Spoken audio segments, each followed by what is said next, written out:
ప్రారంభించుకుందాం. కీర్తనల గ్రంథము 3వ కీర్తన నుండి కొన్ని వచనాలు నేను చదువుతాను, దయచేసి గమనించండి. కీర్తనల గ్రంథము 103వ కీర్తన. నా ప్రాణమా యెహోవాను సన్నుతించుము, నా అంతరంగమునున్న సమస్తమా ఆయన పరిశుద్ధ నామమును సన్నుతించుము. నా ప్రాణమా యెహోవాను సన్నుతించుము, ఆయన చేసిన ఉపకారములలో దేనిని మరువకుము. ఆయన నీ దోషములన్నింటినీ క్షమించువాడు, నీ సంకటములన్నింటినీ కుదుర్చువాడు. సమాధిలో నుండి నీ ప్రాణమును విమోచించుచున్నాడు, కరుణా వాత్సల్యములను నీకు కిరీటముగా ఉంచుచున్నాడు. పక్షిరాజు యవ్వనము వలె నీ యవ్వనము క్రొత్తదగుచుండునట్లు మేలుతో నీ హృదయమును తృప్తిపరచుచున్నాడు. యెహోవా నీతి క్రియలను జరిగించుచు బాధింపబడు వారందరికీ న్యాయము తీర్చు. ఆయన మోషేకు తన మార్గములను తెలియజేసెను, ఇశ్రాయేలు వంశస్థులకు తన క్రియలను కనపరచెను. యెహోవా దయాదాక్షిణ్యపూరుడు, దీర్ఘశాంతుడు, కృపాసమృద్ధి గలవాడు. ఆయన ఎల్లప్పుడూ వ్యాజ్యమాడువాడు కాడు, ఆయన నిత్యము కోపించువాడు కాడు. మన పాపములను బట్టి మనకు ప్రతీకారము చేయలేదు, మన దోషములను బట్టి మనకు ప్రతిఫలం ఇయ్యలేదు. భూమి కంటే ఆకాశం ఎంత ఉన్నతముగా ఉన్నదో ఆయన యందు భయభక్తులు గలవారి ఎడల ఆయన కృప అంత అధికముగా ఉన్నది. పడమటికి తూర్పు ఎంత దూరమో ఆయన మన అతిక్రమములను మనకు అంత దూరపరిచి ఉన్నాడు.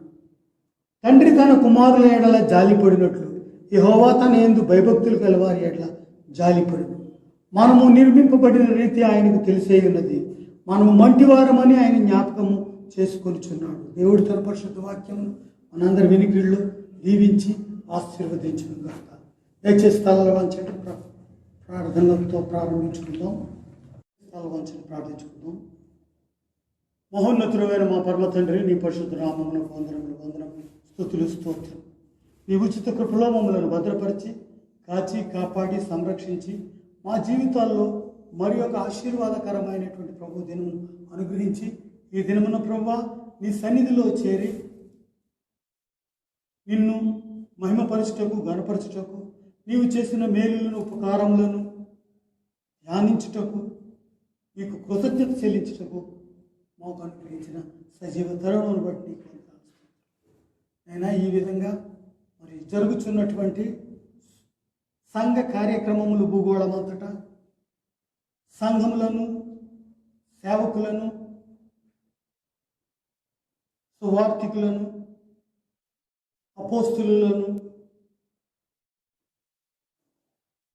సువార్త ప్రకటించేటువంటి భారం కలిగిన ప్రతి ఒక్కరిని బట్టి నీకు వందనాలు స్తోత్రాలు. అయినా దినములు చెడ్డవి అని వాక్యం సెలవిస్తుంది. మరి ఈ దినములు భయంకరముగా చెడ్డవిగా ఉన్నాయి. అనేక వేల లక్షల ప్రాణాలు భూగోళమంతటా మరణిస్తున్నారు ఏ భేదం లేకుండా. ఆయన మమ్మల్ని సజీవ లెక్కలో ఉంచారు, వందనాలు స్తోత్రం. మేము ఏ పాటి వారు ఉన్నాయి, మేము మరణించిన వారి కంటే యోగ్యులము, నీతిమంతులము కాదు, కానీ జీవాధిపతి అయినటువంటి నిన్ను మా హృదయ ఆలయములలో ప్రతిష్ఠించుకుని నీ యొక్క మహిమలో మమ్మలను కాపాడుచున్నందుకు నీకు వందనాలు స్తోత్రం. ప్రతి ఒక్కరూ సువార్త వినాలి. అయినా మరి విశేషంగా నీ రాకడ సమీపమగుచుంటుండగా, ప్రవచన నెరవేర్పులు జరుగుతూ ఉంటుండగా, నీవు ప్రేమించిన నీ సంఘాన్ని నిన్ను ఎదుర్కొనేటువంటి వధువు సంఘముగా సిద్ధపరుస్తూ ఉంటున్నందుకు నీకు వందనాలు స్తోత్రం. నరుని ఆయువు గడ్డి పూల వంటిది. అది పుష్పించి సాయంత్రంకు ఎండిపోయి దాని యొక్క స్థలమును అది చూడకుండా పోతుంది. ప్రేమ కలిగిన ఆయన నీకే వందనాలు స్తోత్రాలు. అదేవిధంగా మా పాలకులను జ్ఞాపకం చేసుకుంటున్నాం, మా అధికారులను జ్ఞాపకం చేసుకుంటున్నాం. వారు కూడా నిన్ను తెలుసుకునేలాగున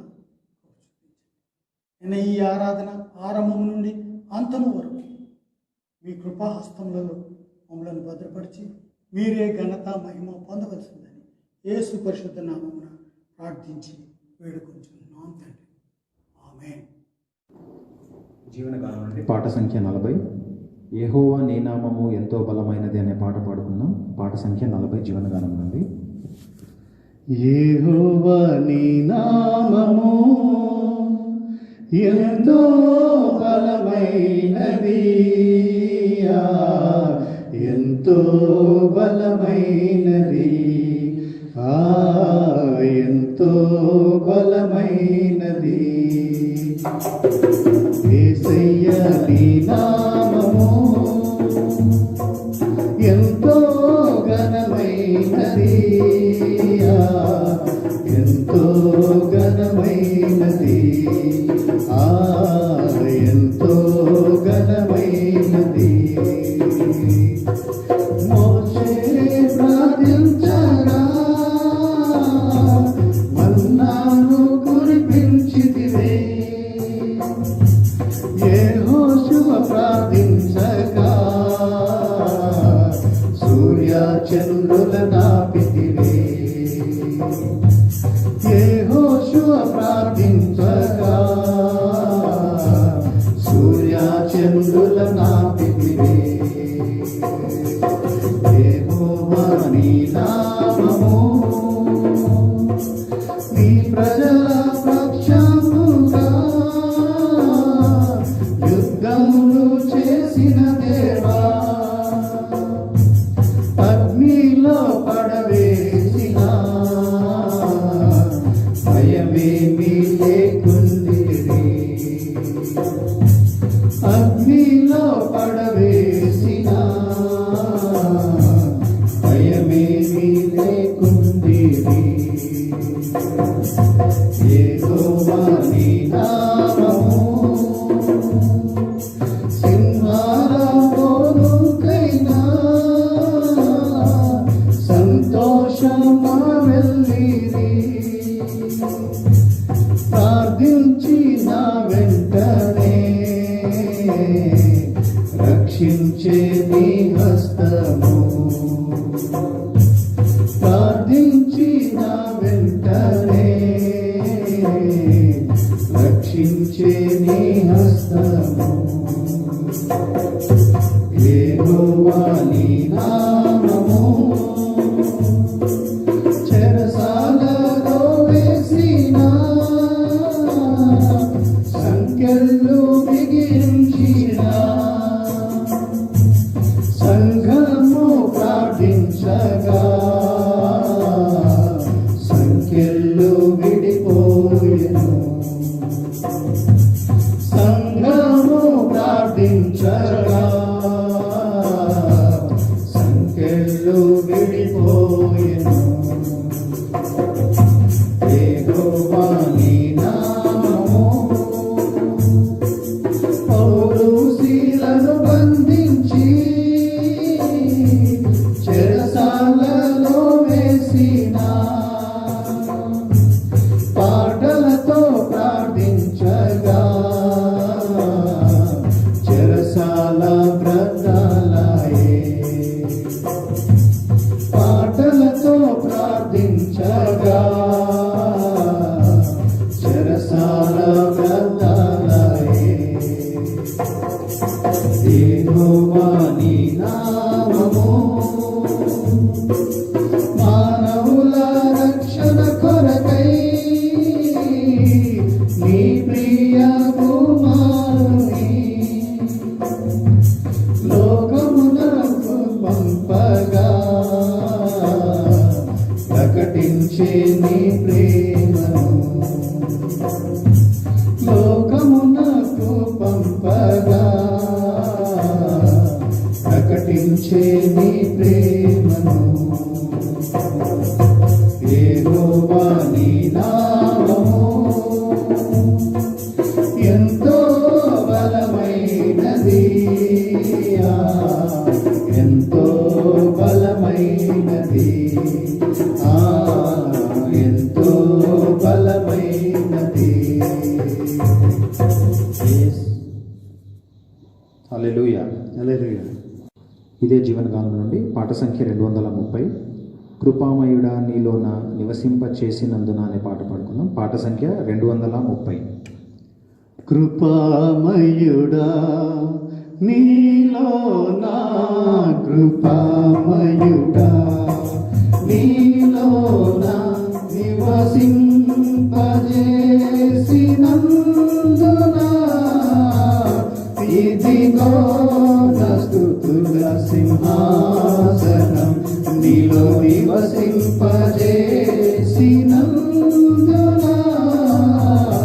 ఇదిగో నా స్తుతుల సింహాసనం కృపామయుడా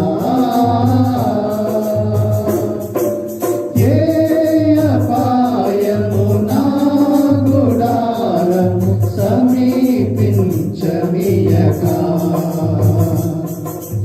ఏ అపాయము నా గుడారము సమీపించనీయక నా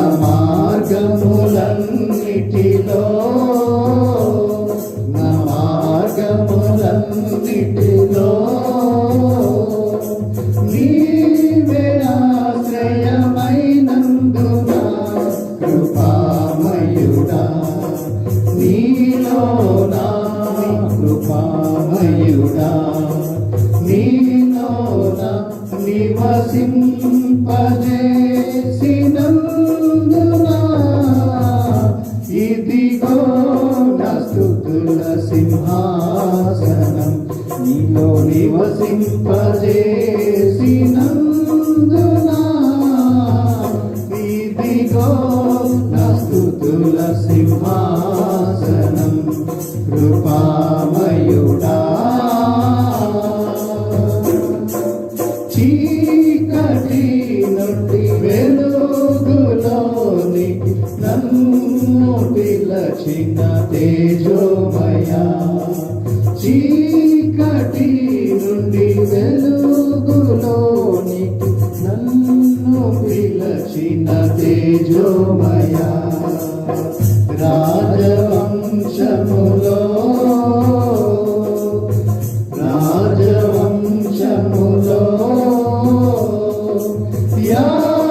యాజకత్వము చేసేదను కృపామయుడా నీలో నా కృపామయుడా నీలో నా నివసింపజేసినందున ఇదిగో నా స్తుతుల సింహాసనం నీలో నివసింపజేసినందున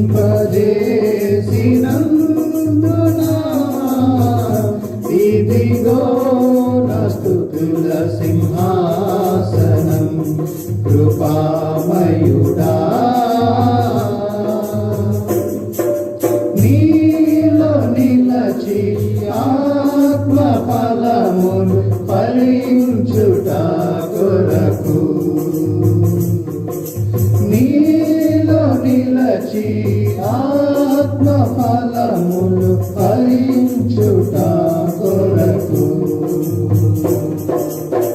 నాపై నిండుగా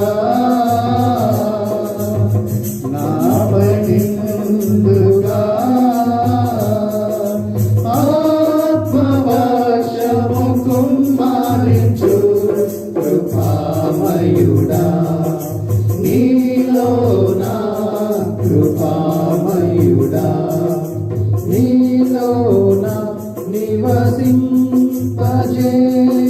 నివసింపజేసినందున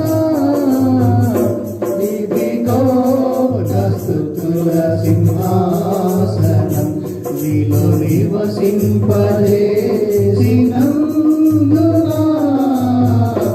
ఇదిగో నా స్తుతుల సింహాసనం కృపామయుడా ఏ యోగ్యత లేని నాకు జీవ కిరీటమిచ్చుటకు ఏ యోగ్యత లేని నాకు జీవ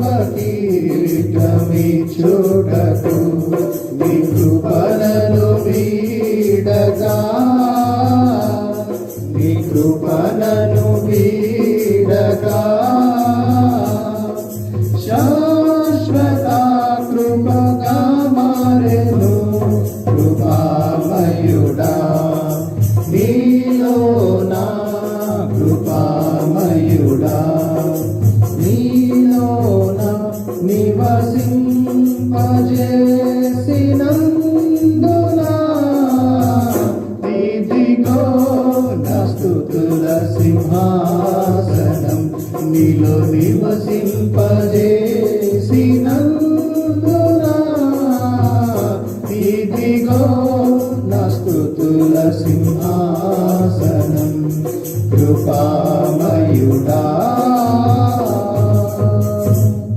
హల్లెలూయా.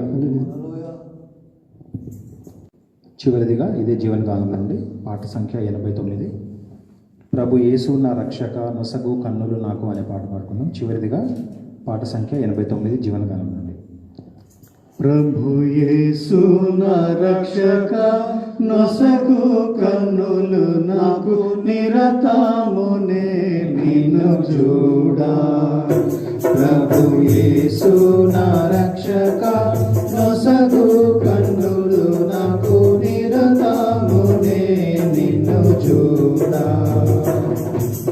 అల్ఫయు నీవే ఒమేగయు నీవే, అల్ఫయు నీవే ఒమేగయు నీవే.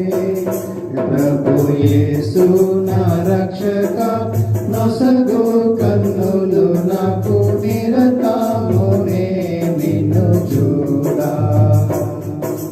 ప్రియుడైన యోహాను పద్మసులో ప్రియమైన యేసుని స్వరూపము ప్రియమారజూచి బహుధన్యుడాయే.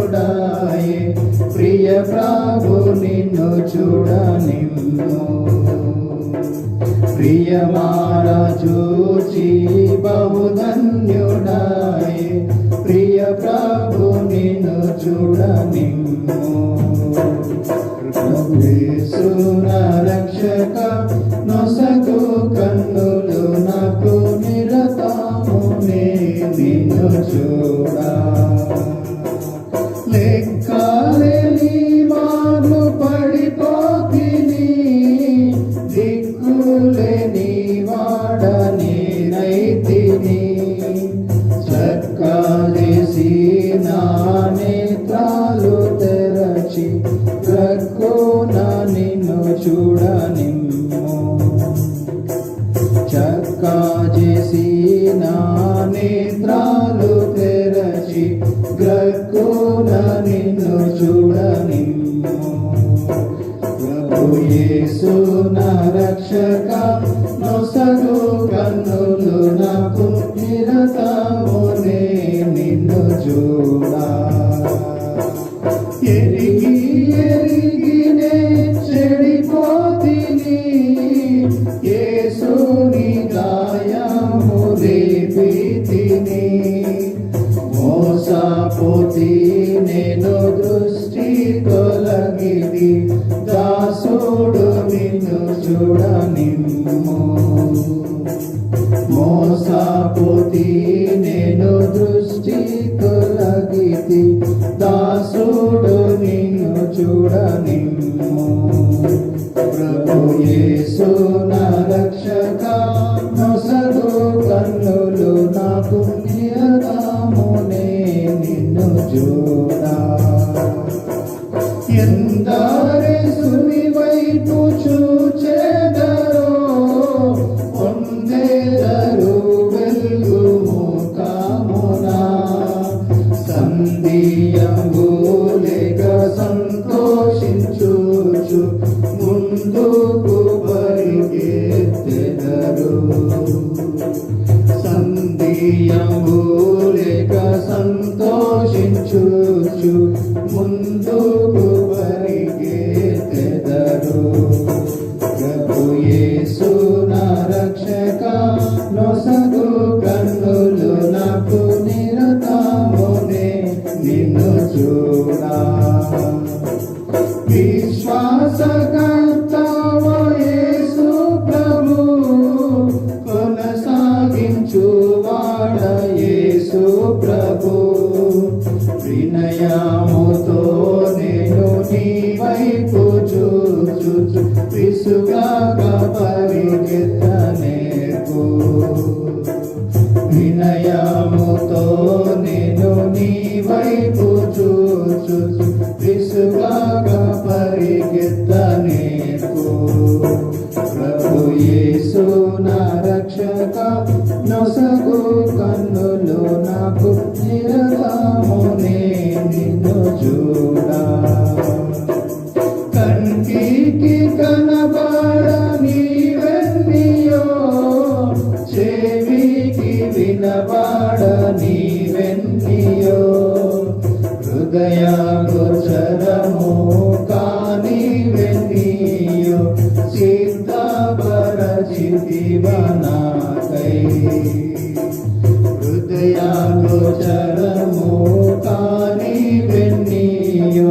చిత్తపరచితివ నాకై.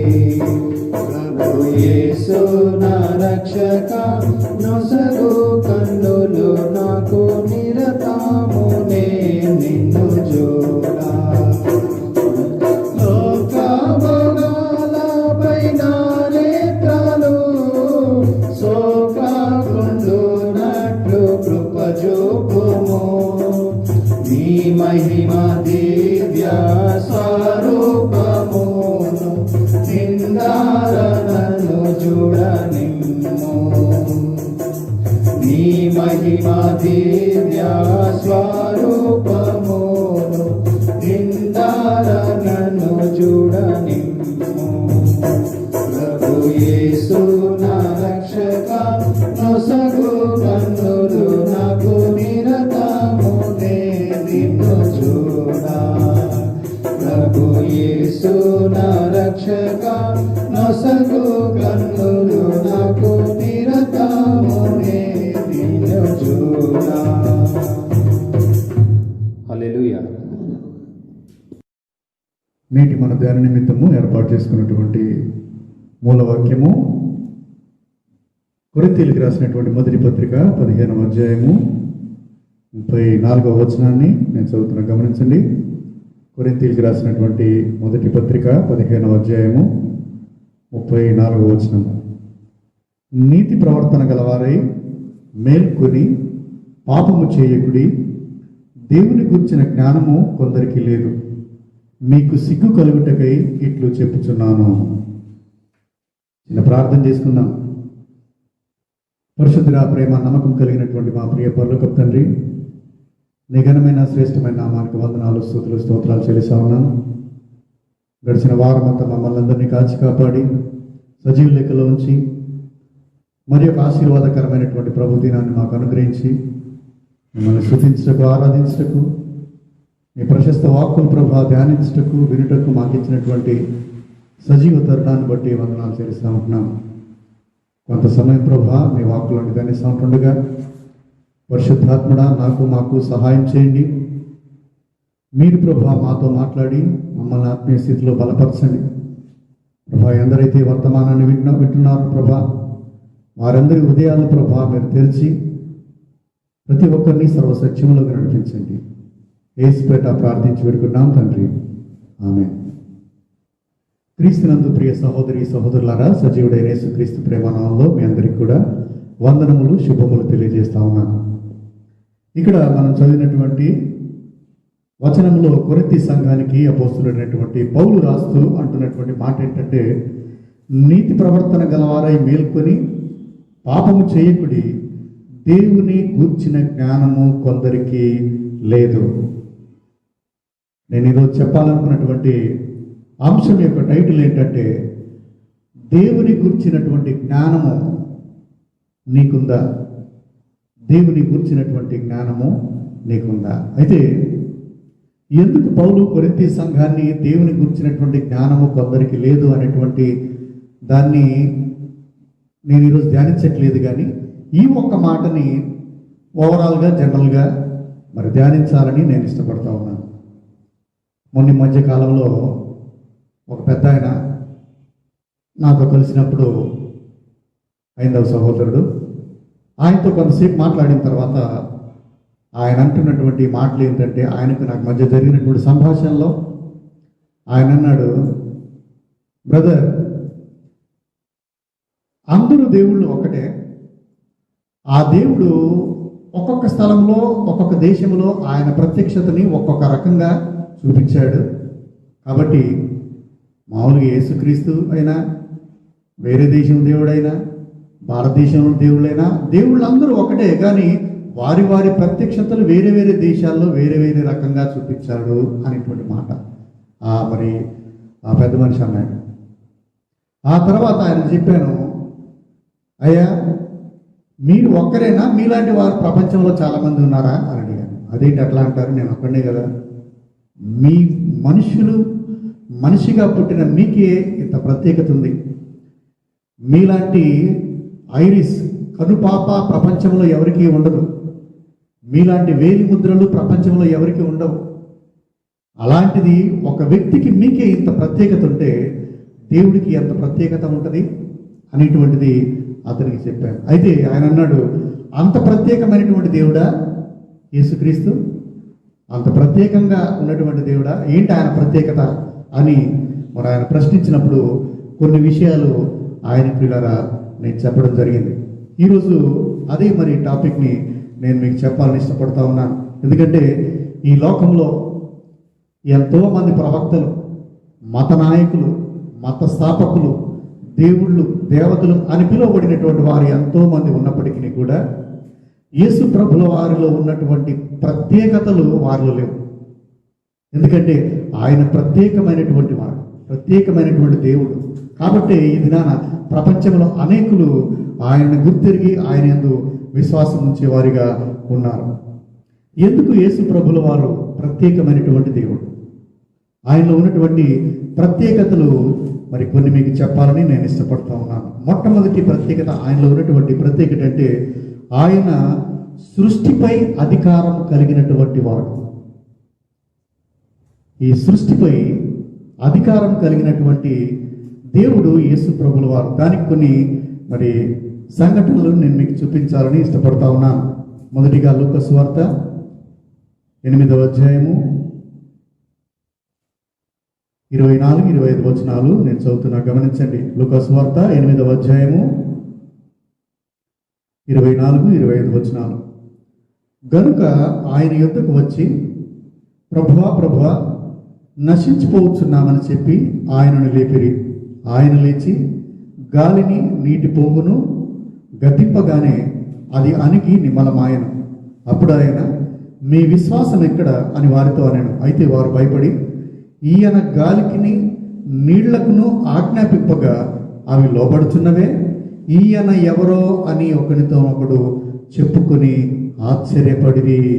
గమనించండి, ఒకానొక సమయంలో, సందర్భంలో యేసు ప్రభుల వారు ఆయన శిష్యులు కలిసి ఒక సరస్సు మీద మరి ఒక చిన్న దోణిలో వాళ్ళు ప్రయాణిస్తూ ఉన్నప్పుడు పెద్ద గాలి, వర్షము, వాతావరణం అంతా ఒక్కసారిగా మారిపోయింది. ఆ సమయంలో యేసు ప్రభుల వారు మరి ఇక్కడ చక్కటి మాట చూస్తాం.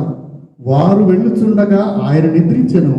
అంతలో గాలివాన సరస్సు మీదకి వచ్చి దోణి నీళ్లతో నిండినందున వారు అపాయకరమైన స్థితిలో ఉండిరి.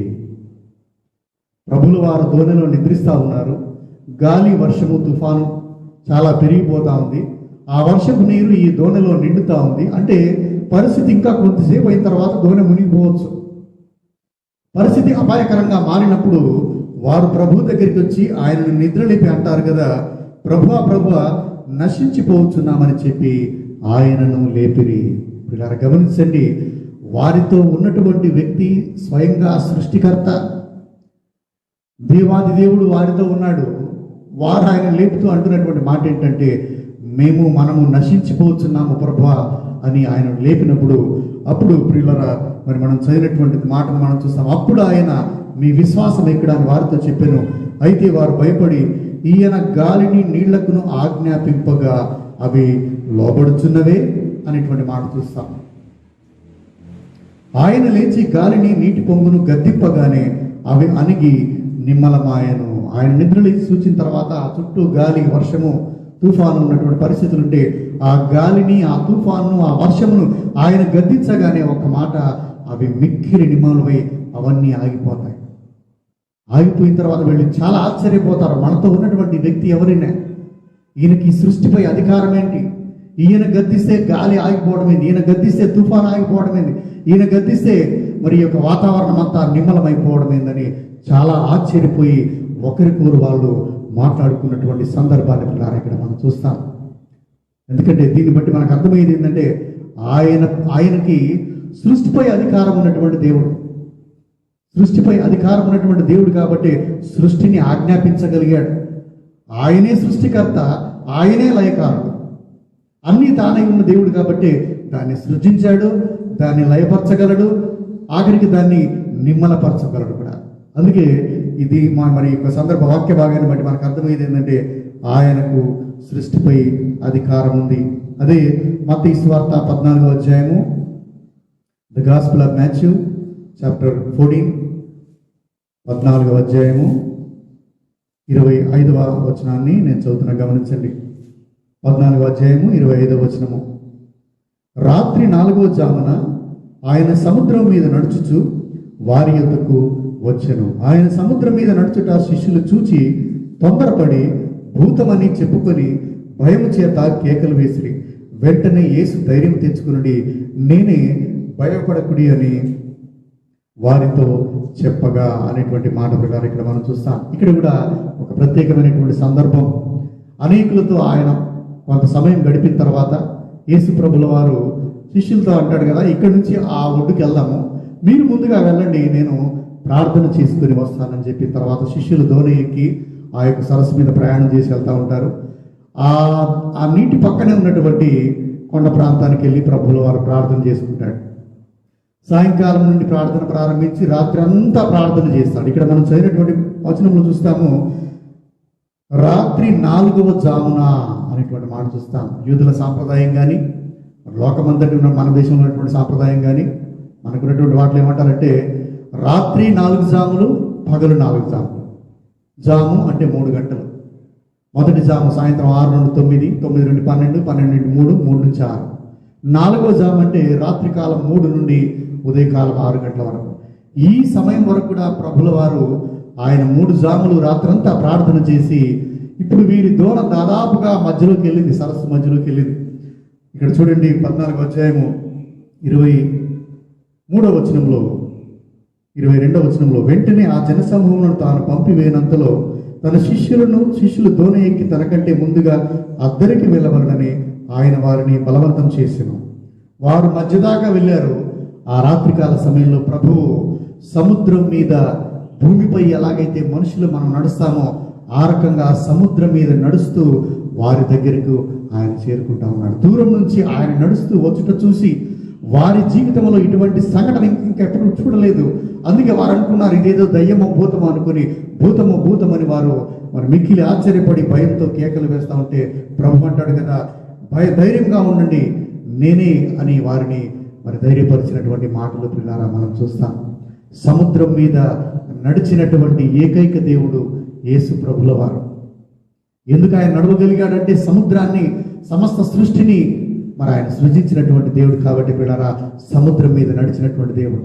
కొన్ని మనం వింటా ఉంటాం, మరి కొంతమంది దేవుళ్ళ చరిత్రలో వింటాము, సముద్రంని దాటి వెళ్ళడానికి సముద్రంపై వారధిని కట్టినటువంటి వారు, బ్రిడ్జీలు కట్టుకొని దాని నుండి దాటినటువంటి వారి గురించి కూడా మనందరికీ తెలుసు.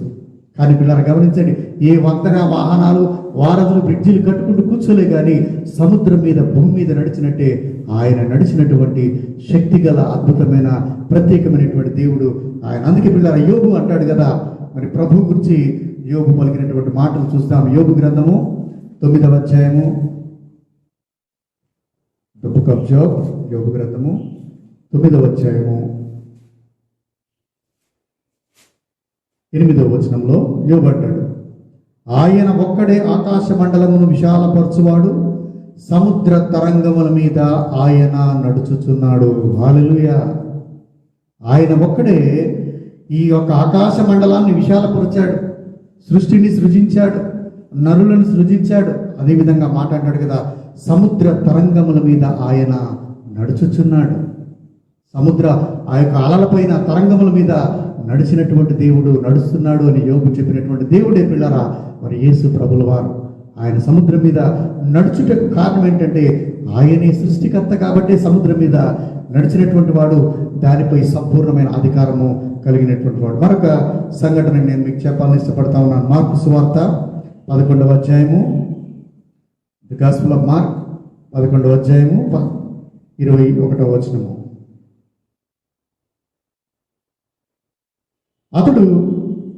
అప్పుడు పేతురు ఆ సంగతిని జ్ఞాపకం తెచ్చుకొని, బోధకుడా, ఇదిగో నీవు శపించిన అంజూరపు చెట్టు ఎండిపోయినని ఆయనతో చెప్పాను. ఇలా గమనించండి, మరి శ్రమల దినాల్లో ఈ యొక్క సంఘటనలన్నీ కూడా మనం ధ్యానిస్తూ ఉంటాం.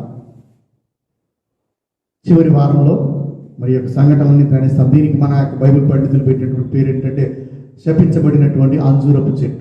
ఆయన యెరూషలేము నుండి బేతనియా, బేతనియా నుండి యెరూషలేము తిరుగుతున్నా ఉన్నప్పుడు మరి వెళ్ళేటప్పుడు ఏమో చెట్టు పచ్చగా ఉంది, దాని నిండా ఆకులు ఉన్నాయి కానీ ఫలాలు లేవు.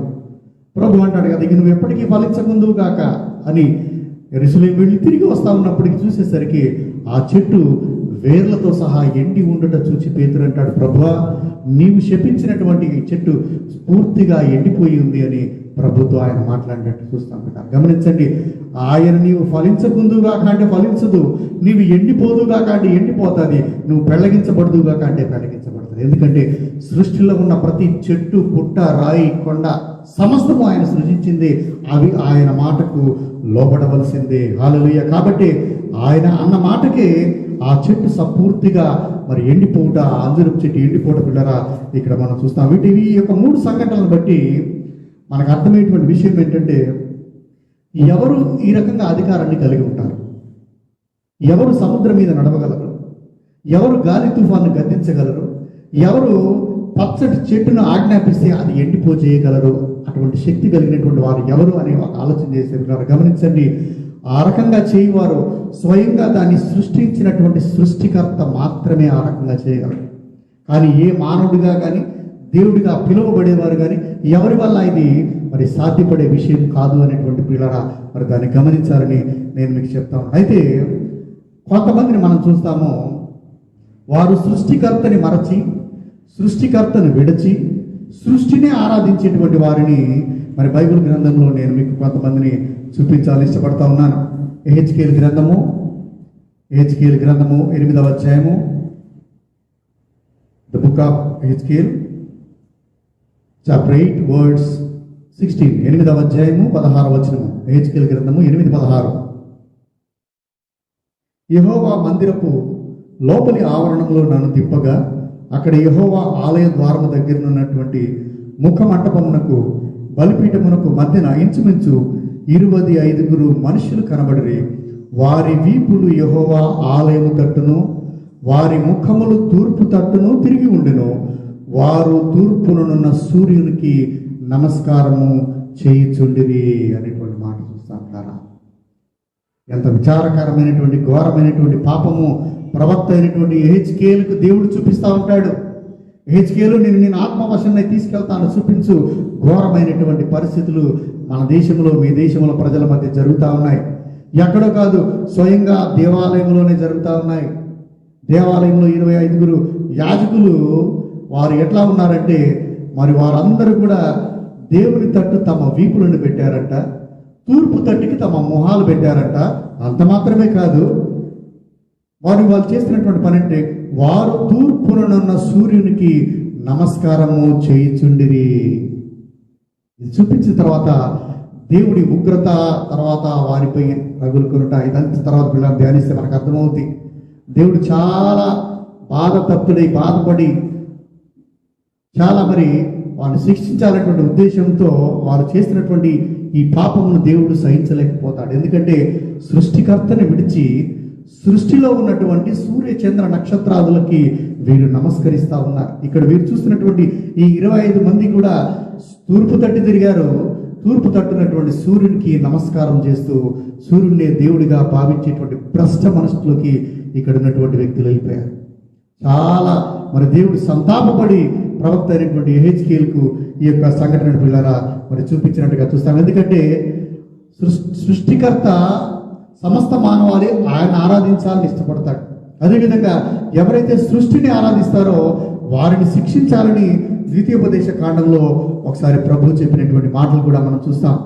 ద్వితీయోపదేశ కాండము 17వ అధ్యాయము 2వ వచనాన్ని చదువుతాం చూడండి. నీ దేవుడైన యెహోవా నిబంధనను మీరి ఆయన దృష్టికి చెడ్డదానిని చేయించు, నేనిచ్చిన ఆజ్ఞకు విరోధముగా అన్య దేవతలకు అనగా సూర్యునికైనను చంద్రునికైనను ఆకాశ నక్షత్రంలోని దేనికైనను నమస్కరించి మొక్కు పురుషుడే గాని స్త్రీయే గాని నీ దేవుడైన యెహోవానికి ఇచ్చిన గ్రామంలో దేని అందరిను నీ మధ్య కనబడినప్పుడు అది నీకు తెలియబడినప్పుడు తర్వాత నీవు విని బాగుగా విచారణ చేయవలను. అది నిజమైన ఎడల అనగా అట్టి హేయ క్రియలు ఇశ్రాయేలులో జరిగి ఉండుట వాస్తవమైన ఎడల ఆ చెడ్డ కార్యము చేసిన పురుషుని గాని స్త్రీని గాని నీ గ్రామము వెలుపలకి తీసుకొని పోయి రాళ్లతో చావగొట్టవలెను. దేవుడిచ్చినటువంటి ఆజ్ఞలను మీరి అన్య దేవతలను అనేటువంటి మాట చూస్తాం. ఇక్కడ చూడండి, అన్య దేవతలకు అనగా సూర్యునికైనను చంద్రునికైనను ఆకాశ నక్షత్రంలోని దేనికైనను నమస్కరించి మొక్కిన వాడిని. అన్య దేవతలు అంటే ఇక్కడ ఎవరిని రాయబడిందంటే అన్య దేవతలకు అనగా సూర్యునికైనా చంద్రునికైనా ఆకాశ నక్షత్రాలకైనా ఎవరైతే మొక్కుతారో ఆ మొక్కినటువంటి పురుషుడే కానీ స్త్రీని కానీ మీరు రాళ్లతో కొట్టి చంపండి అనే కఠినమైనటువంటి ఆజ్ఞ పిల్లరా మరి దేవుడు ఇచ్చినట్టుగా ఇక్కడ మనం చూస్తాం. అదే హెచ్కేఎల్ మరి మనం చదివినటువంటి హెచ్కేఎల్ గ్రంథంలో స్వయంగా దేవాలయంలోనే ఆ 25 యాజకులు పెద్దలు వారు దేవుని తట్టు వారి వీపులు పెట్టారు, సృష్టి వైపు వారి యొక్క చేతులెత్తి నమస్కరిస్తూ ఉన్నారు. ఈ జ్ఞాన పిల్లల చాలామంది ఈ రకమైనటువంటి స్థితిగతుల్లో ఉన్నారు.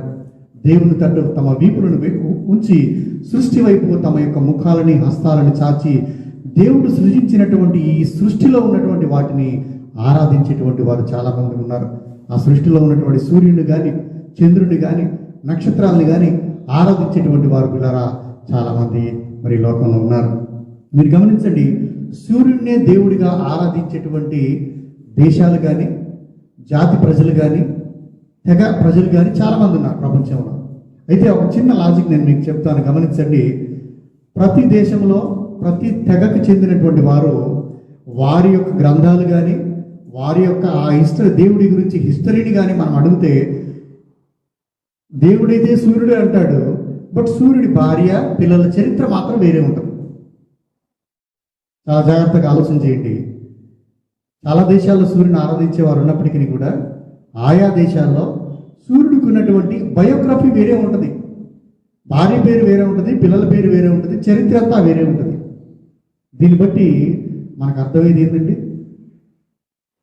రైట్. కాబట్టి మరి దేవుడు సృజించిన వాటిని ఆరాధించక వాటిని సృజించిన సృష్టికర్త వైపు ఎప్పుడైతే మనం చూస్తామో రక్షణానుభవంలోకి వస్తాం. ఆయనే నిజమైనటువంటి దేవుడని గుర్తించేవారిగా ఉంటాం. మొట్టమొదటిగా సృష్టిపై అధికారాన్ని కలిగినటువంటి వాడు యేసు ప్రభుల వారు. ఆయనకున్నటువంటి ప్రత్యేకతలో ఇది మొట్టమొదటి ప్రత్యేకత. రెండవ ప్రత్యేకత ఏంటంటే ప్రవచనాల యొక్క నెరవేర్పుల్ని బట్టి పుట్టినటువంటి వాడు యేసు ప్రభుల వారు. రేపు చూస్తే ఏదన్నా మా మనిషి జీవితంలో సింపుల్గా ఈజీగా చేయగలిగే పని ఏంటంటే దేవుడిగా మారడమే. దేవుడిగా మారడం చాలా సహజం. ఎందుకంటే చిన్న చిన్న మ్యాజిక్లు జిమ్మిక్కులు నేర్చుకొని చేతిలో నుండి ఇంత బూడిద తీసి వాడి చేతిలో పెడితే చాలు, వాడు దేవుడైపోతాడు. ఎలాంటి ప్రవచన నెరవేర్పు వాడి జీవితంలో ఉండదు. ఏ గ్రంథము ఫలానా వ్యక్తి ఫలానా సంవత్సర కాలంలో ఈ రకంగా పుడతాడు, ఫలానా మరి దంపతులకు పుడతాడని చెప్పినటువంటి దాఖలాలు ఏ వ్యక్తి గురించి కూడా, దేవుడు దేవత అనే వారి గురించి కూడా ఎలాంటి ప్రవచనాలు ఉండవు. ఆ రకమైనటువంటి మరి పుట్టినటువంటి వారు మరణించినటువంటి వారు చాలామంది పిల్లరా మరి లోకంలో మనం. అయితే యేసు ప్రభుల వారి జీవితంలో దాదాపుగా 300 ప్రవచనాలు నెరవేర్చబడ్డాయి ఆయనలో. అందుకే ఆయన ఖచ్చితంగా మరి దేవుడు అనేటువంటి విశ్వాసాన్ని ఈ దినాన ప్రపంచంలో చాలామంది కలిగి ఉన్నారు. ఒక ప్రవచనాన్ని నేను మీకు చూపిస్తాను. చాలా ఆయనకున్నటువంటి ప్రవచన నెరవేర్పులన్నింటిలో కూడా చాలా నాకు బాగా నచ్చినటువంటి ప్రవచనము, ప్రత్యేకమైనటువంటి ప్రవచనము. ఈ యొక్క ప్రవచనాన్ని బట్టి మరి ఎంత యాక్యురేట్గా ఆయన దేవుడిని మనం చెప్పొచ్చని చూడొచ్చు. కీర్తన గ్రంథము 22వ కీర్తన 16వ వచనము. The book of Psalm, Psalm number 22 words 16. కుక్కలు నన్ను చుట్టుకొని ఉన్నవి, దుర్మార్గులు గుంపు కూడి నన్ను ఆవరించి ఉన్నారు. వారు నా చేతులను నా పాదములను పొడిచి ఉన్నారు. మరి గమనించండి, 22వ కీర్తన అంతా కూడా ప్రభువుని గురించి మరి ప్రవచన రీతిగా చెప్పబడినటువంటి కీర్తన. ప్రభు పుట్టక ముందు కొన్ని వేల సంవత్సరాల క్రితము దావీదు కాలంలో, కోరాహు కుమారుల కాలంలో రాయబడినటువంటి కీర్తనలు, వారు పాడిన కీర్తనలు. ఆ కీర్తనలో ఇక్కడ రాయబడినటువంటి మాట ఏంటంటే చాలా జాగ్రత్తగా గమనించండి. వారు నా చేతులను నా పాదములను పొడిచి ఉన్నారు అనేటువంటి మాట చూస్తాను. చేతులను పాదములను పొడుచుట మరి యేసు ప్రభుల వారి జీవితంలో ఆయనను సిలువపై పడుకోబెట్టి మరి చేతులు చాచి చేతులకు మేకులు కొట్టుట, కాళ్లకు మేకులు కొట్టుట, సిలువ మరణాన్ని కూర్చినటువంటి మరి ప్రవచనము 22వ కీర్తనలో మనం చూస్తాం. ఒక విషయాన్ని ఇక్కడ గమనించండి. అసలు శిలువ మరణం అనేటువంటిది అప్పుడు ఎగ్జిస్టింగ్లో లేదు. శిలువ మరణం, శిలువ చేత శిలువ వేసి ఒక వ్యక్తిని చంపేటువంటి ఆ యొక్క ప్రక్రియ ఆ దినాల్లో లేదు. ఈ రకంగా చంపొచ్చు అనేటువంటి ఒక పద్ధతి లేదు. పద్ధతి లేని కాలంలో కొన్ని వేల సంవత్సరాల క్రితము యేసు ప్రభుల వారి చేతులకి కాళ్ళకి మరి పొడచబడి ఆయన శిలువకేసి ఆయనను మరి చంపుతారు అనేటువంటి ప్రవచనం, పిల్లల అద్భుతమైనటువంటి ప్రవచనం. ఈ ప్రవచనమే మరి ఆయన జీవితంలో మనం నెరవేర్చబడి చూస్తాం. ఎంత మరి గొప్పగా ఈ ప్రవచనం రాయబడ్డది, ఆయనలో నెరవేర్చబడిందో మనం గమనించవచ్చు. దాన్ని బట్టే చెప్పొచ్చు ఆ ప్రవచన నెరవేర్పు ఆయనలో నెరవేర్చబడింది. కాబట్టి మార్కు సువార్త 14:15-24లో చూస్తాం. ఆ ప్రవచన నేర్పులన్నీ కూడా ఆయన సిలువకేసి ఆయన మరి చంపినట్టుగా చూస్తాం. కాబట్టి ఆ సిలువ మరణము కీర్తనలో చూస్తాం. ఆ కాలంలో అసలు సిలువ మరణం అనేటువంటిది లేనటువంటి కాలంలోనే కీర్తనకారుడు అంటాడు, ఆయన చేతులకి మేకులు గుచ్చారు, ఆయన కాళ్ళకి మేకులు గుచ్చారు. క్రీస్తునందు ప్రియ సహోదరి సహోదరుడా, మరి ప్రవచనాలు ఖచ్చితంగా ఆయనలో నెరవేర్చబడ్డాయి. కాబట్టి ప్రవచన నెరవేర్పులను బట్టి పుట్టినటువంటి ప్రత్యేకమైనటువంటి దేవుడు యేసు ప్రభుల వారు అనేటువంటి మాట ఇక్కడ మనకు అర్థమైంది. చాలా రకాలైనటువంటి మరి ప్రవచనాలు ఆయన కూర్చున్నాయి. దాదాపుగా సుమారు 300 ప్రవచనాలు ఆయనతో చూస్తాం. ఆయనకి చేదు చిరకనిచ్చినటువంటి ప్రవచనాన్ని మనం మరి చూస్తాం. అదేవిధంగా మత్తయి సువార్త 27:48లో ఈ చేదు చిరకను ఆయన ఇచ్చినటువంటి దాన్ని కూడా చూస్తాం. ఆయన దప్పికొన్నప్పుడు చేదు చిరకను ఆయన తాగడానికి ఇస్తారు. ఎన్నో ప్రవచనాలు, ప్రత్యేకమైనటువంటి ప్రవచనాలు ఆయన జీవితంలో నెరవేర్చబడ్డట్టుగా చూస్తాం. ఒక నిమిషం ఆలోచించేయి. ఈ దినాన నువ్వు ఉన్నటువంటి పరిస్థితుల్లో నువ్వు ఎవరిని ఆరాధిస్తా ఉన్నావో ఆ ఆరాధించేటువంటి ఆ దేవుడు దేవత కానీ వారి గురించినటువంటి ఏదైనా ప్రవచనం ఉందా? ఎక్కడైనా ప్రవచనాలన్నీ ఆయనలో నెరవేర్చబడ్డాయా? ఆయన గురించి ఇంతకుముందు గ్రంథాల్లో రాయబడి ఉందా? లేకపోతే డైరెక్ట్గా వచ్చి దేవుడు దేవతగా మరి అవతరించినటువంటి వారు ఉన్నారా అనేటువంటి దాని పిల్లరా మరి ఆలోచన చేయవలసినటువంటి అవసరం ఉంది. ఎందుకంటే మరి మన దేశంలో చూస్తే ఎక్కడ పడితే అక్కడ ఎంతో మంది మరి బాబాలు కానీ స్వాములు కానీ రకరకాలుగా దేవులుగా ఆరాధించబడేటువంటి వారు ఉన్నారు. వారందరూ మరణించి మట్టిలో కలిసిన వారు ఉన్నారు. కొంతమంది అయితే అనేకమైనటువంటి పాపాలు చేసి జైలులో మగ్గుతున్నటువంటి వారు ఉన్నారు. వారిని గురించి ఎలాంటి ప్రవచనం లేకపోయినప్పటికీ నమ్మేటువంటి నీవు సహోదరి సహోదరుడా 300 ప్రవచనాలకు పైగా యేసు ప్రభులో నెరవేర్చబడినప్పుడు ఎందుకు ఆయనను సొంత రక్షకునిగా మరి అంగీకరించలేకపోతా ఉన్నావు? ఎందుకు ఆయన గురించి నువ్వు తెలుసుకోలేకపోతా ఉన్నావని దినాన మరి నేను మిమ్మల్ని అడగాలనుకుంటున్నాను. రెండవ విషయం ఏంటంటే ప్రవచన నెరవేర్పులను బట్టి ప్రత్యేకమైనటువంటి వాడు. ప్రవచన నెరవేర్పులను పుట్టినటువంటి వాడు కాబట్టి ప్రత్యేకమైన దేవుడు అని నేను చెప్పగలను. 3వ విషయము ప్రత్యేకత యేసు ప్రభుల వారిలో చూసినట్లయితే జీసస్ డిడ్ మిరాకిల్స్. యేసు ప్రభుల వారు ఎన్నో అద్భుతాలు చేసినటువంటి దేవుడు.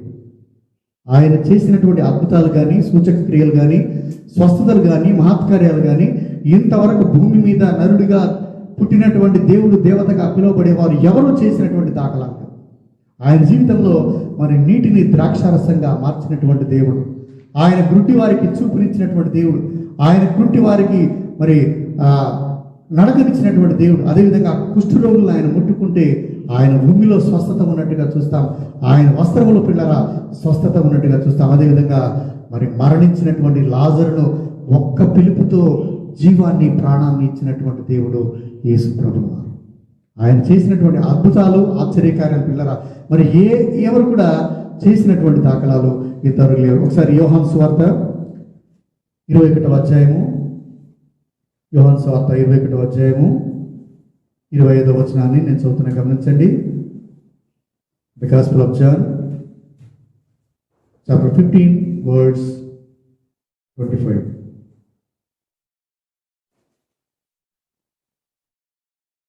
యేసు చేసిన కార్యములు ఇంకనూ అనేకములు కలవు. వాటిలో ప్రతి దానిని వివరించి వ్రాసిన ఎడల అట్లు వ్రాయబడిన గ్రంథములకు భూలోకమైనను చాలదని నాకు తోచుచున్నది. భక్తుడైనటువంటి యోహాన్ అంటాడు కదా, ఆయన చేసినటువంటి అద్భుతాలు కానీ ఆశ్చర్యకారాలు కానీ అవి లెక్కకు మించి ఉన్నాయి. ఒకవేళ వాటన్నిటినీ నేను గ్రంథస్థం చేస్తూ రాయడానికి ప్రయత్నం చేస్తే ఈ భూమి మీద అసలు పుస్తకాలు సరిపోవంటాడు. అంటే అన్ని ఆశ్చర్య అద్భుత కార్యాలు పిల్లరా మరి ఆయన చేసినటువంటి దేవుడిగా ఇలా మనం చూస్తాం. కాబట్టి ఆయనలో ఉన్నటువంటి ప్రత్యేకతలు ఏంటంటే ఆయన అద్భుతకరుడు. ఆయన చేసినటువంటి అద్భుతాలు, ఆశ్చర్యకార్యాలు, మిరాకిల్స్ ప్రపంచంలో ఇక ఏ వ్యక్తి కూడా చేసి ఉండలేదు. ఎంతోమంది మరి దేవుడు దేవతగా పిలువబడి వారు ఉన్నప్పటికీ వారు చిన్నటువంటి మ్యాజిక్లు, ట్రిక్స్ అవి ఇవి చేసి దానికే ప్రజలంతా ఆశ్చర్యపోయి దైవాంశ సంబూతులుగా వారిని ఆరాధించినటువంటి ప్రజలు చాలా మంది ఉన్నారు. కానీ ఎవరు కూడా చనిపోయిన వ్యక్తి లేపినటువంటి వారు కానీ, మరి గుడ్డి వారికి స్వస్థతను కలిగజేసినటువంటి వారు కానీ, ఆ రకమైనటువంటి అద్భుత ఆశ్చర్య కార్యాలు చేసినటువంటి వ్యక్తులు పిల్లారా మరి భూమి మీద ఎవరు లేరు. కాబట్టి ఆయన ప్రత్యేకమైనటువంటి మరి దేవుడు అని నేను గట్టిగా చెప్పగలను. ఇది ఆయనలో ఉన్నటువంటి 3వ ప్రత్యేకత. ఇక 4వ ప్రత్యేకత నేను మీకు చెప్పాలని ఇష్టపడతా ఉన్నాను పిల్లలు. 4వ ప్రత్యేకత, యేసు ప్రభుల వారు ఆయన fully human and fully God. ఆయన సంపూర్ణమైనటువంటి మానవుడు, అదేవిధంగా సంపూర్ణమైనటువంటి దేవుడుగా పిల్లరా మనం చూస్తాం. ఆయన చరిత్రలోకి వచ్చినటువంటి దేవుడు, చరిత్రను 2 భాగాలుగా చేసినటువంటి మరి శకపురుషుడిగా పిల్లరా ఆయన మనం చూస్తాం. చాలా మంది అంటారు కదా, మీరు యేసు ప్రభువు వారిని నమ్ముతా ఉన్నారు, ఆయన గురించి మాట్లాడుతూ ఉన్నారంటే బైబిల్ గ్రంథంలో ఉంది కాబట్టి మాట్లాడుతూ ఉన్నారు అంటారు. బియాండ్ ద బైబిల్ ఏమన్నా ఉందా? ఆయన గురించి సాక్ష్యం ఉందా? చాలా సాక్ష్యాలు పెట్టారు. బైబిల్ కాకుండా బైబిల్లో గ్రంథస్థ చేసినటువంటి ఆయన గురించినటువంటి విషయాలు కాక చరిత్రకారులు ఎంతో మంది కూడా ఆయనను గురించి రాసినటువంటి చరిత్ర చాలా ఉంది. కాబట్టి చరిత్రలోకి వచ్చినటువంటి నిజమైన దేవుడు, ఆయన సంపూర్ణమైనటువంటి మానవుడు, సంపూర్ణమైనటువంటి దేవుడిగా ఆయన మనం చూస్తాం. యోహాను సువార్త 1వ అధ్యాయము 1 నుంచి నేను చదువుతున్నా చూడండి.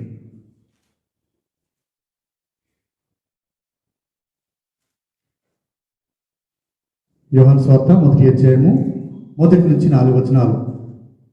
ఆదియందు వాక్యం ఉండెను, వాక్యము దేవుని యొద్ద ఉండెను, వాక్యము దేవుడై ఉండెను. ఆయన ఆదియందు దేవుని యొద్ద ఉండెను. సమస్తమును ఆయన మూలముగా కలిగి ఉన్నదేదియో ఆయన లేకుండా కలగలేదు. ఆయనలో జీవముండెను, ఆ జీవము మనుషులకు వెలుగై ఉండెను అనేటువంటి మాట మరి యోహాను సువార్త 1:4 వచనాల్లో చూస్తాం. అదే యోహాను 1వ అధ్యాయం 14వ వచనంలో చూస్తాము. ఆ వాక్యము శరీరధారి అయి కృపాసత్య సంపూర్ణుడుగా మన మధ్య నివసించెను. తండ్రి వలన కలిగిన అద్వితీయ కుమారుని మహిమ వలె మనము ఆయన మహిమను కనుగొంటిమి. ఆ వాక్యమే శరీరధారిగా యేసు క్రీస్తు ప్రభుల వారిగా మన మధ్యలో నివసించాడు అని సాక్ష్యం ఇచ్చినట్టుగా మరి యోహాను భక్తుడు రాసినట్టుగా చూస్తాం. ఆయన ఆదిలో ఉన్నటువంటి దేవుడు, ఆయన మనుషుడిగా తిరిగి జన్మించినటువంటి దేవుడు. ఆయన అంటాడు కదా ఒకసారి, నేను అబ్రహాము పుట్టక ముందే ఉన్నాను. చాలా మంది అంటారు యేసు ప్రభుల వారు ఆయన జీవితంలో తాను దేవుణ్ణని ఎప్పుడన్నా చెప్పుకున్నాడా అనే ప్రశ్న దయచేస్తారు. ఇలా గమనించండి, ఆయనను సిలువ వేసిందే తనను తాను దేవుడిగా చెప్పుకుంటున్నాడు అని. చిన్నలాజం ఆయన సిలువ వేసిందే తనను తాను దేవుని కుమారుడిగా, తను తాను దేవుడిగా చెప్పుకుంటున్నాడు అనేటువంటి నెపంతోనే సిలువ వేశారు.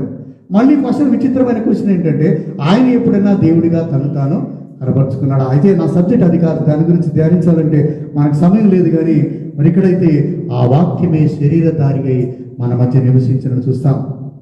ఒకసారి మత్తయి సువార్త 14వ అధ్యాయము, 17వ అధ్యాయము, మత్తయి సువార్త 17వ అధ్యాయము మొదటి 2 వచనాలు చూసుకుందాం.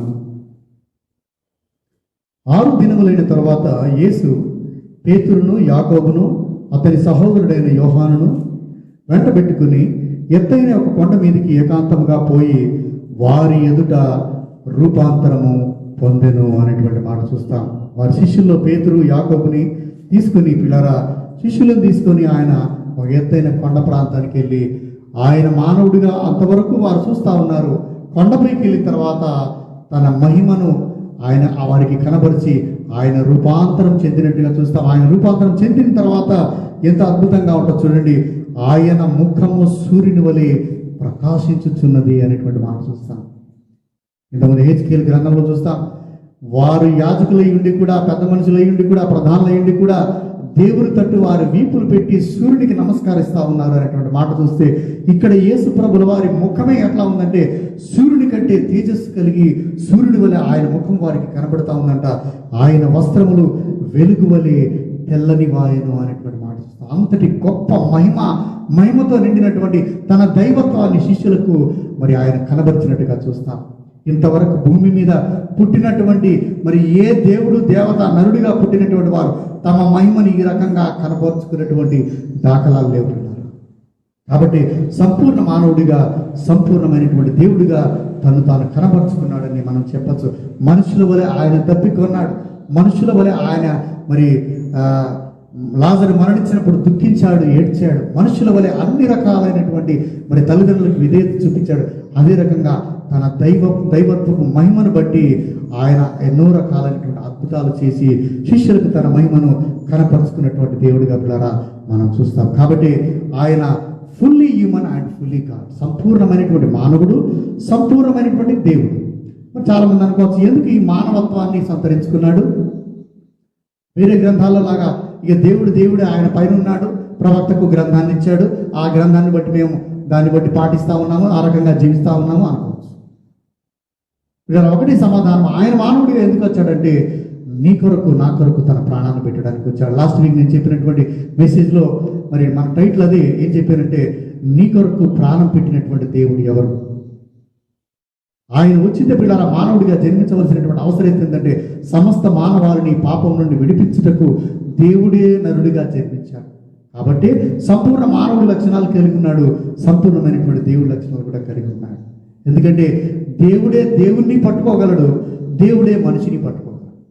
అటువంటి దేవుడు యేసు ప్రభుల వారు మాత్రమే అనేటువంటి విషయాన్ని జ్ఞాపకం పెట్టారు. అదేవిధంగా ఆయన ఈ భూమి మీద దుష్టత్వం పెరిగిపోయిందో, పాపం పెరిగిపోయిందో, వీరినందరినీ ఏ దుష్టునో రాక్షసునో చంపడానికి రాలేదు.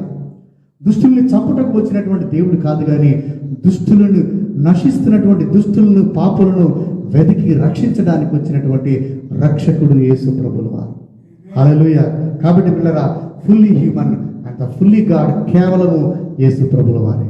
చివరిదిగా ఇంకొక ప్రత్యేకమైనటువంటి ప్రత్యేకతను నేను మీకు చెప్పి ముగించాలని ఇష్టపడతా ఉన్నాను. ఉన్నటువంటి 5వ ప్రత్యేకత, ఆయన సజీవుడైనటువంటి దేవుడు. Jesus still alive. ఆయన సజీవుడైనటువంటి దేవుడు అనేటువంటి దాని ద్వారా మరి ఒక 5వ ప్రత్యేకతగా నేను మీకు చెప్పాలని ఇష్టపడతాను. ఎందుకంటే ఆయన మరణము ఆయనకు ముందుగానే తెలుసు. ఆయన వచ్చిన ఉద్దేశము ప్రజల కొరకు, మానవాళి కొరకు మరణించట. కాబట్టి ఆయన మరణించి సిలువ వేయబడి మరణించి 3వ దినాన తిరిగి లేచుట అనేటువంటి ఆ మాటల్ని స్వయంగా యేసు ప్రభుల వారే పలికినటువంటి దాన్ని మనం మత్తయి సువార్తలో చూస్తాం. మత్తయి సువార్త 20వ అధ్యాయము 19వ వచనంలో చూసినట్లయితే, మత్తయి సువార్త 20వ అధ్యాయము 19వ వచనము,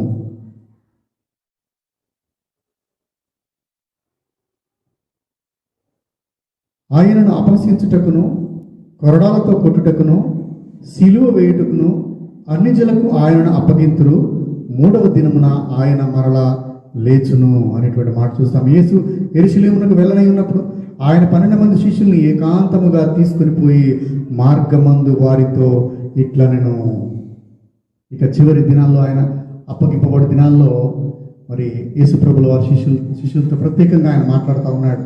ప్రత్యేకంగా మాట్లాడుతూ ఆయన చెప్తా ఉన్నాడు, నేను వారికి అప్పగింపబడతాను, కొరడాలతో కొట్టబడతాను, అదేవిధంగా సిలువ వేయబడతాను అనేటువంటి మాట చాలా ప్రత్యేకంగా చూస్తాం. మనం కూడా ఇంతకుముందు ధ్యానించిన దాంట్లో ప్రవచన నెరవేర్పులో ప్రత్యేకమైనటువంటి ప్రవచనం 22వ కీర్తన 16లో చూస్తాం.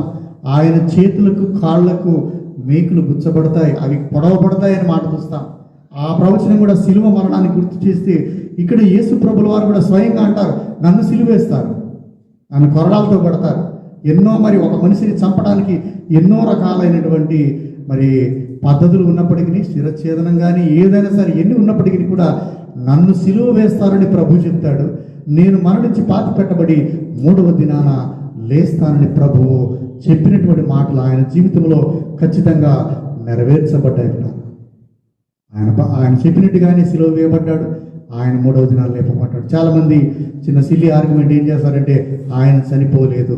నేను మాట్లాడినటువంటి ఒక వీడియోలో మరి మన గుడ్ ఫ్రైడే దినాల్లో చెప్పినటువంటి ఒక ప్రత్యేకమైన సందేశంలో ఉంటుంది. ఆయన ఖచ్చితంగా మరణించాడు అనేటువంటి దాని గురించి ఒక వర్తమానాన్ని అప్పుడు ధ్యానించాం. ఇప్పుడు మనకు సమయం లేదు, కానీ మరి ఆయనైతే సిలువలో మరణించి తన ప్రాణాన్ని పెట్టి 3వ దినాన లేచినట్టుగా చూస్తాం. ఇదే మాటని మరి యోగు సాక్ష్యం ఇచ్చినట్టుగా ఆయన జీవితంలో చూస్తాం. యోగు గ్రంథము 19వ అధ్యాయం 25వ వచనంలో అంటాడు, అయితే నా విమోచకుడు సజీవుడనియు తరువాత ఆయన భూమి మీద నిలుచుననియు నేను ఎరుగుదును. హల్లెలూయా. యేసు ప్రభుల వారు కూర్చున్నటువంటి సజీవత్వాన్ని, సజీవుడైన దేవుడు నా తరం తర్వాత, ఎన్నో తరాల తర్వాత, ఎన్నో వేల సంవత్సరాల తర్వాత సజీవుడైన దేవుడు భూమి మీద నిలుస్తాడు, ఆయన మనిషిగా పుట్టబోతా ఉన్నాడు అని యోగు ప్రియులారా సజీవుడైన దేవుని గురించి ప్రవచించినటువంటి మాటలు ఇక్కడ మనం చూస్తాం. నా విమోచకుడు సజీవుడు, ఆయన భూమి మీద తిరిగి పుట్టబోతున్నాడు అనేటువంటి మాటలు చూస్తాం. కాబట్టి మరి లోకంలో ప్రియులారా ఎందరో దేవుళ్ళు, దేవతలు, ప్రవక్తలు అనేక మంది పుట్టి మరణించినటువంటి వారిని మనం చూస్తాం. అయితే ఎవరు కూడా తిరిగి లేచినటువంటి దాఖలాలు లేవు. దేవుడిగా వారు పూజలు అందుకున్న వారిని చూస్తాం. పాతకాలం వారు దైవాంశ సంబుద్ధులుగా పిలువబడే వారిని చూస్తాం. ఆ తర్వాత మరణించి సమాధి చేయబడ్డారే కానీ ప్రత్యేకమైనటువంటి, చాలామంది అనుకుంటారు ప్రపంచంలో 7 వింతల్లో కొన్ని 7 వింతలు చెప్తారు. ఆ 7 వింతల్లో మొట్టమొదటి వింత ఏంటంటే యేసు ప్రభుల వారి తెరవబడిన సమాధి అన్నిటికంటే ప్రత్యేకమైన వింత. తెరవబడినటువంటి సమాధి ఈ లోకంలో, ఈ భూమి మీద యేసు ప్రభుల వారి తప్పితే ఏది లేదు పిల్లలు. ఇది చాలా విచిత్రమైనటువంటి గొప్ప సంఘటన. కాబట్టి ఆయనకున్నటువంటి ప్రత్యేకత ఏంటంటే ఆయన మరణించాడు, మరణించి తిరిగి లేచాడు. తిరిగి లేచి నేను సజీవుడైనటువంటి దేవుణ్ణి ఆయన తను తాను నిరూపించుకొని ఆయన యందు విశ్వాసం ఉంచిన వారు ఆయన వల్ల తిరిగి లేచి నిత్యము ఆయనతో ఉంటారనేటువంటి గొప్ప నిరీక్షణను కూడా మరి ఆయన యందు విశ్వాసం ఉంచు ప్రతి ఒక్కరికి ఆయన ఇచ్చినట్టుగా ద్వారా చూస్తాం. క్రీస్తునందు ప్రియ సహోదరి సహోదరులారా, మరి మనం ధ్యానించినటువంటి 1 కొరింథీలో చూస్తాం. 1 కొరింథీ 15:34 వచనంలో చూస్తాం కదా, కొందరికి దేవుని గూర్చినటువంటి జ్ఞానము లేదు అని అపోస్తలుడైనటువంటి పౌలు కొరింథీ సంఘానికి అంటాడు. ఇది నా సహోదరి సహోదరుడా, దేవుని గూర్చినటువంటి జ్ఞానము నీకుందా? ఎందుకంటే నేను మొదటిగా మీకు చెప్పాను, ఒక పెద్ద మందిని మాట్లాడినటువంటి కన్వర్జేషన్లో ఆయనకన్నా నేను యేసు ప్రభుల వారు ఒక ప్రత్యేకమైనటువంటి దేవుడు, అందుకే ఆయన ఎందుకు నేను విశ్వాసం ఉంచుతా ఉన్నాను. ఆయనలో ఈ ప్రత్యేకతలు ఉన్నాయి. ఆయన సృష్టిపై అధికారం కలిగినటువంటి దేవుడు, ఆయన ప్రవర్చన నెరవేర్పులను బట్టి పుట్టినటువంటి దేవుడు, ఆయన ఎన్నో అద్భుతాలు చేసినటువంటి దేవుడు, ఆయన సంపూర్ణమైన మానవుడు, సంపూర్ణమైన దైవత్వం కలిగిన వాడు, ఆయన ఇప్పటికీ సజీవుడైనటువంటి దేవుడు. ఈ ప్రత్యేకతలు ఉన్నాయి కాబట్టి నేను యేసు ప్రభుల వారిని నా సొంత రక్షణగా అంగీకరించి ఆయన విశ్వాసం ఉంచారని ఆ పెద్ద ఆయనతో మాట్లాడాను. ప్రియ సహోదరుడి సహోదరుడా, ఈ దిన నా ప్రశ్న ఏంటంటే, మరి ఇటువంటి ప్రత్యేకతలు కలిగినటువంటి దేవుడు ఎవరైనా ఉన్నాడా? దేవుని గురించినటువంటి జ్ఞానం నీకు ఎంతవరకు ఉంది? ఎందుకంటే ఆ జ్ఞానం ఇప్పుడు నేను చెప్పినటువంటి ఆ ప్రత్యేకత అంతా కూడా యేసు ప్రభుల వారిలో మాత్రమే చూస్తాం. ఆయన ప్రత్యేకమైనటువంటి మరి దేవుడిగా మానవాళిని రక్షించినటువంటి వాడిగా ఉన్నాడు. కాబట్టి ఆయన ఎందుకు విశ్వాసం ఉంచి సర్వసత్యములకి వచ్చి రక్షింపబడాలని కోరుకుంటూ కొద్ది మాటలు దేవుడు మన వెనుకలో దీవించి ఆశీర్వదించుగాక. ఆమేన్. ప్రేమగల పరిశుద్ధమైన మా పరమ తండ్రి, నీ పరిశుద్ధ నామమునకు వందనములు వందనములు స్తుతులు స్తోత్రం. నీవు మమ్మలను ప్రేమించి దీవించి ఆశీర్వదించి మా పాపముల్లోనే మేము మరణించకుండా నీ జ్ఞానమును, నీవు పంపిన యేసుక్రీస్తులో గుప్తమై ఉన్నటువంటి జ్ఞానమును పొందుటకు మీరు ఇచ్చిన కృపను బట్టి నీకు వందనాలు స్తోత్రం. ఈ ఉదయ కాలమున ప్రభువా, నీ పాద సన్నిధిలో చేరి నిన్ను మహిమపరిచాము, ఘనపరిచాము, ఆరాధించాము, స్తుతించాము. మా స్తుతులు, మా ఆరాధనలు, మా విన్నపములు దయతో నీ సన్నిధికి చేరనివ్వండి. తగిన సమయమందు మీ సమయంలో వాటికి జవాబు అనుగ్రహించండి. ప్రేమ కలిగిన నాయన, ఈ ఉదయకాలము, ఈ వారంలో జన్మదినములు కానీ వివాహ వార్షికోత్సవములు కానీ జరిగించున్నటువంటి వారందరి నిమిత్తం జ్ఞాపకం చేసుకుంటున్నాం. జాన్ వరప్రసాద్ 16వ తారీఖు ఆయనకు అనుగ్రహించిన దయా కిరీటమును బట్టి నీకు వందనాలు. మనీషాన్ని బట్టి నీకు వందనాలు. 18వ తారీఖు ఆమె యొక్క birthday. Miss Divyavani 18th birthday. Prabha master Praneeth Kumar son of M Prasad and Shiromani 19th August. Master Augustine Abraham 20వ తారీఖు ఆయనకి ఇచ్చిన దయాకిరీటం బట్టి నీకు వందనాలు. మిస్సెస్ సలోమి 20వ తారీఖున ఆమెకు అనుగ్రహించిన జన్మదినమును బట్టి నీకు వందనాలు. కీర్తి యేసుపాదం 20వ తారీఖున ఆ బిడ్డకు అనుగ్రహించిన దయా కిరీటమును బట్టి నీకు వందనాలు, స్తోత్రాలు. అదేవిధంగా వివాహ వార్షికోత్సవములు ప్రియ సహోదరుడు బి డానియల్ అండ్ కరుణాలు దీవించి మరి ఒక వివాహ వార్షికోత్సవమును అనుగ్రహించినందుకు నీకు వందనాలు, స్తోత్రాలు. అయినా వారి నిమిత్తము వారును సంఘమును సేవకుడు ప్రత్యేకంగా ప్రార్థిస్తున్నటువంటి మనవిని ఆలకించి వారిని మీరు త్వరలో దర్శించిన ఉన్నారని మీకు వందనాలు, స్తోత్రాలు చెల్లించవచ్చు. కృప చూపించండి. అయినా ఈ దినము మేము వినిన వాక్యమును ప్రభు, అవును నాయన, ఏ ఒక్కరికి కూడా నీ జ్ఞానము సంపూర్ణంగా లేదు. నీ యందు భయభక్తులు కలిగి ఉండుట వల్ల జ్ఞానమునకు మూలమని వాక్యం సెలవిస్తుంది. కొరింథీ పత్రికలో చెప్పండి రీతిగా ఆయన జ్ఞానము మాకు లేదు. మీ జ్ఞానాన్ని ఇవ్వండి, కృప చూపించండి. వాక్య పరిచర్య చేసిన సహోదరుని ఆయన యొక్క పరిచర్యలను కుటుంబమును దీవించి ఆశీర్వదించండి. ప్రేమగల ప్రభువా, నీకే వందనాలు, స్తోత్రాలు చెల్లించుకుంటుంది. మేము ప్రార్థిస్తున్న రీతిగా మా పెద్ద కుమార్తె ఎస్తేరును గృహంలోకి నడిపించిన విధానాన్ని బట్టి నీకు వందనాలు. ఆ విధంగా వెళ్ళి ఆమెను రిసీవ్ చేసుకుని తీసుకుని వచ్చిన ఇద్దరు సహోదరులను బట్టి నీకు వందనాలు. ప్రేమగల ప్రభువా, మనుష్యుని హృదయంలో పుట్టు ఆలోచనలు అనేకములు, యెహోవా తీర్మానమే స్థిరమైన వాక్యం సెలవిస్తుంటుండగా మా జీవితాల్లో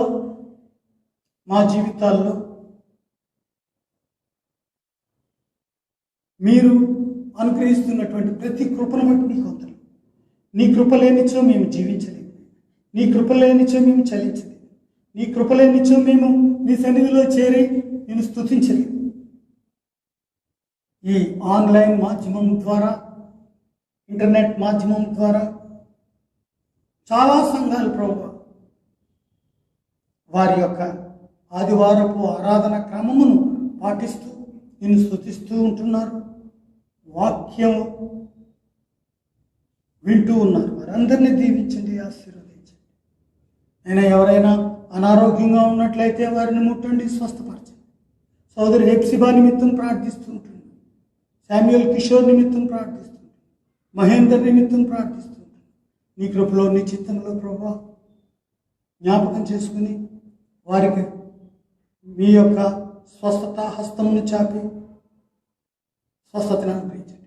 మరి విశేషంగా నిన్న మొన్నటి దినమున లిమ్ గారు కొరియా నుంచి ప్రేయర్ రిక్వెస్ట్ పెట్టారు. అదేమనగా మిలాల్ హార్ట్ ఫౌండేషన్ చైర్మన్ ఆయన యొక్క లివర్ సమస్యను ఆయన రెండవ కుమారుడు డొనేట్ చేస్తున్నటువంటి లివర్ని బట్టి నీకు వందనాలు. ఆ సమస్య ప్రభువా, ఆ ఆపరేషన్ 20వ తారీఖునకు స్థిరపరిచి వైద్య నిఘాలో వారిని ఉంచినందుకు నీకు వందనాలు. ఆ దినమున ప్రభువా మేమందరము జ్ఞాపకం చేసుకుని నీ చిత్తమైతే ఉపవాస ప్రార్థనను ప్రకటించుకుని మేము ఆయన సర్జరీ గురించి, కుమారుని సర్జరీ గురించి ప్రార్థించలా నీ కృప, నీ స్వస్థత హస్తం వారిపై ఉంచవలసిందని ప్రత్యేకంగా ప్రార్థిస్తుంటున్నాం. దయామయుడ నీకే వందనాలు, స్తోత్రాలు నాయన. బలహీనంగా ఉన్నటువంటి వారిని ముట్టండి, స్వస్థపరచండి. చిన్నపాటి గాయమైన సోదరి అన్నమ్మను జ్ఞాపకం చేసుకుంటున్నాం, ముట్టి స్వస్థపరచండి. సహోదరుడికి మీరు అనుగ్రహిస్తున్నటువంటి పని వెంబడి పనిని బట్టి నీకు వందనాలు. ఆయనను, ఆయన టీం మెంబర్స్ని, కుటుంబాన్ని దీవించి ఆశీర్వదించండి. ప్రేమగల నాయన, మరి మా అవసరతలను మీరు తీర్చుకుంటుండగా మీరు ఏర్పరచుకున్న ప్రియ కుటుంబంను బట్టి, వ్యక్తులను బట్టి కుటుంబములను బట్టి నీకు వందనాలు, స్తోత్రాలు. దీవించండి, ఆశీర్వదించండి, కృప చూపించండి. ప్రేమగల ప్రభువా, గర్భవతి పావనిని మీరు దీవించి ఆశీర్వదించండి. ఆమె ప్రసవ దినములు సమీపించుటకు దగ్గర పడుచు ఉంటుండగా నీ యొక్క పరిశుద్ధ దేవదూతల సన్నిధిని పంపించి పరిచర్య జరిగించి సుఖమైన ప్రసవాన్ని ఆమెకు అనుగ్రహించవలసిందని ప్రార్థిస్తూ ఉంటాను. ఇంకా ఎవరైనా అనారోగ్యంగా ఉంటున్నట్లయితే వారిని దర్శించండి, దీవించండి, ఆశీర్వదించండి. గృహములు కావాలి అని, సొంత గృహములు కావాలని ప్రార్థిస్తున్నటువంటి వారిని మీరు దర్శిస్తూ ఉంటున్నారు. మీ కృపలో, మీ చిత్తంలో అనుగ్రహిస్తూ ఉంటున్నారు. దాన్ని బట్టి నీకు వందనాలు, స్తోత్రాలు చెల్లించుకుంటున్నాను. నైనా మరి ఈ సమయంలో తెలుగు రాష్ట్రములు గొప్ప ఉధృతమైనటువంటి గాలి వానలు పడుచు ఉంటుండగా ఆయన అనేకులు ఆశ్రయం లేకుండా ఉన్నారు. వారిని దర్శించండి, వారికి ఆశ్రయం కలుగు చేయండి. వారి యొక్క మరి అవసరముల నిమిత్తము ఎంతగానో బాధపడుతూ ఉంటున్నారు. కొన్ని గ్రామాలైతే నీటిలో మునిగిపోయినాయి, సబ్మర్జ్ అయిపోయినాయి. వారిని దర్శించండి, ఆశ్రయం దయచేయండి. వారికి కావలసినటువంటి ఆహారము, వైద్యము, పానీయము అనగా నీరు వారికి సమయంలో అందించు వారిని మీరు సిద్ధపరిచినందుకు నీకు వందనాలు. దీవించండి, ఆశీర్వదించండి. నీ సేవకుడు నాకున్నటువంటి శారీరక బలహీనతలన్నీ మీకు తెలుసు. ఈ సేవకురాలు కూడా బలహీనురాలి అయినను నీ కృపతో మమ్మల్ని దర్శిస్తూ నీ యొక్క సన్నిధిలో ప్రార్థించటం కానీ, ఆరాధించటం కానీ మేము ఎప్పుడు కూడా వెనుకంజ వేయలేదు. బికాస్ నోయింగ్ యువర్ రైచియస్నెస్, నీ నీతిని, రాజ్యాన్ని మేము వెదికేము. ఆ రాజ్య వార్త వ్యాపింపజేయుటకు మమ్ములను ఏర్పరచుకున్నారు. నీ సన్నిధిని మాకు నిత్యము తోడుంచి మేము చేయుచున్న ప్రార్థనలను వ్యక్తిగతంగా, కుటుంబపరంగా, సంఘపరంగా మీరు ఆలకిస్తుంటున్నారు, జవాబు అనుగ్రహిస్తున్నారు. అనేక అద్భుతములు, అనేక మంచి కార్యములు మా జీవితాల్లో జరుగుతూ ఉంటుండగా ప్రభు మీరే ఘనత, మహిమ పొందండి. ఉద్యోగాల నిమిత్తం ప్రయత్నం చేస్తున్నటువంటి వారి నిమిత్తం ప్రార్థిస్తున్నాం. నూతన ఉద్యోగములలో ప్రవేశించిన వారి నిమిత్తం ప్రార్థిస్తున్నాం. దీవించండి, ఆశీర్వదించండి, ఈ కృపలతో భద్రపరచండి. నేను నీ చిత్తమైతే త్వరలో ఈ యొక్క ప్రభుత్వం చెప్పినటువంటి సూచనలను, ఆజ్ఞలను మేము తప్పక వాటి నిమిత్తం ప్రార్థించి సహాయకరంగా ఉండగలిగిన సహాయం కృప చూపించండి. ప్రేమగలనైనా నీకే వందనాలు, స్తోత్రాలు. ఈ దినదేవర ఆశీర్వాదములతో మమ్మల్ని నింపండి. నీ సన్నిధిని విడిచిపెడుచుంటుండగా ఈ సన్నిధి యొక్క శక్తి, శాంతి, సమాధానములతో నింపబడిన వారమై ఈ కృపలో భద్రపరచండి. యేసు పరిశుద్ధ నామమున ప్రార్థించి వేడుకొంచున్నాం తండ్రి, ఆమేన్. ఇప్పుడు మన ప్రభు అయిన యేసుక్రీస్తు యొక్క కృప, తండ్రి అయిన దేవుని ప్రేమ, పరిశుద్ధాత్మ దేవుని యొక్క అన్యోన్య సహవాసము, కాపుదల, సంరక్షణ ఆయన్ని ప్రేమించి ప్రియబిడ్డలు మరి విశేషంగా ఈ సేవకుని కుటుంబమునకు, సంఘమునకు ఇప్పుడు ఎల్లప్పుడూ సదాకాలము తోడై ఉండును గాక. ఆమేన్, ఆమేన్. అందరికీ